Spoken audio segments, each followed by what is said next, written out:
Welcome to the Rusted Garden Homestead. This is the 5th video in my series on starting seeds indoors. Please subscribe. I'll be going over how you grow tomatoes, peppers, herbs, and flowers indoors. I'll go over all the steps for 2020. First thing I want to talk about today really is potential problems, and that is fungi or molds. Most fungus, most molds aren't problems, so I'm going to show you 4 ways to deal with mold or fungus, but keep in mind most of them just look unappealing, but they're not going to harm your plants. So as we come down here, you're going to see that white growth on the soil surface. That's a mold or a fungus, and it's probably harmless. Most of the time they are. We're going to go over 4 ways to deal with that. Peppermint oil, cinnamon will be the last 2. There is one fungus, one mold called damping off disease, which will get on the bottom of your tomato plant stems. It'll get real fairy looking and it will kill off your plant. I don't have that, but that's the one you have to worry about the most. So you really want to understand how molds and fungus grow. They like moist soil, moist places, and they don't like the sun. So indoors, all we have is grow lights. There's no UV rays. There's nothing from the sun that's coming down and basically disinfecting the tops of your seed starting mix. That's why fungi and molds like to grow in dark places.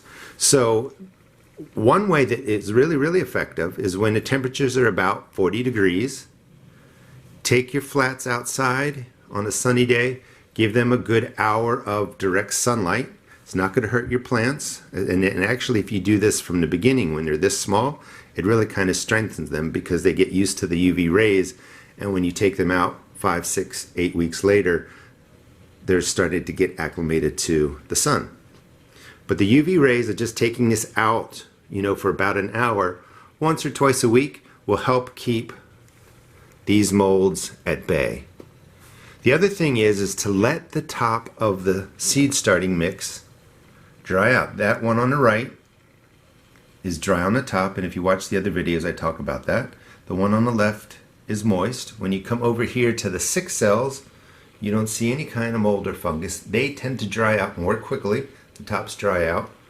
Over here, because there's more starting mix in here and the plants are growing much more slowly,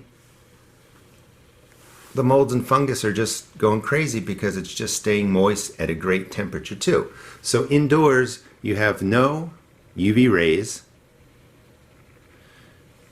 You have a nice moist soil surface, which the molds and fungus love, and you're usually staying around 65, 70 degrees, which they love that temperature. So first thing, take them outside once or twice a week for an hour. Second thing, let the tops of your seed starting mix dry out. Don't keep the tops moist. And once they're dry, and again, check out the other videos, when the top dries, you still have a good 2 days, 3 days, sometimes longer when the plants are smaller, because moisture stays at the bottom of the seed starting cell but dries on the top first. When that top layer dries, the molds and fungus don't have the moisture they want, they die off.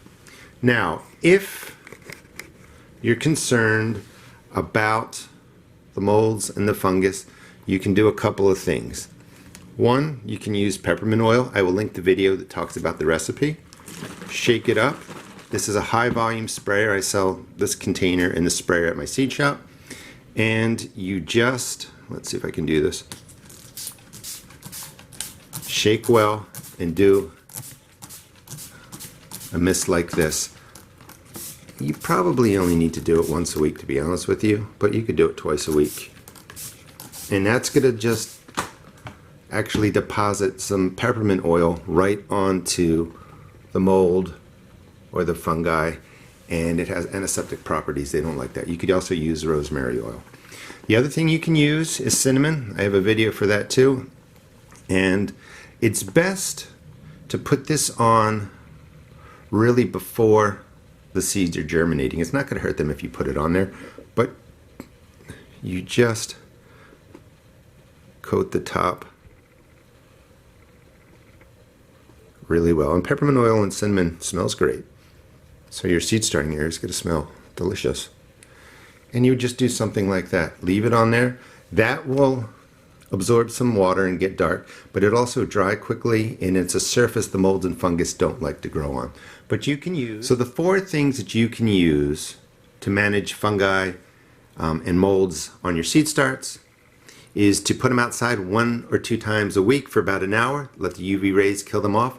Let your seed starting mix dry on the top for a good 24 to 48 hours. Remember, the moisture will stay in the bottom. You could use the peppermint oil. I'll link my video on the recipe on how to use that. And you could put cinnamon down. You don't have to do all 4. You can if you want. Please check out my seed shop at therustedgarden.com and subscribe to the series. I'll be going over all these plants. Why am I starting them now? What plants do you start 12 weeks before the last frost? Which plants do you have to put out after the last frost? But we'll cover all of that.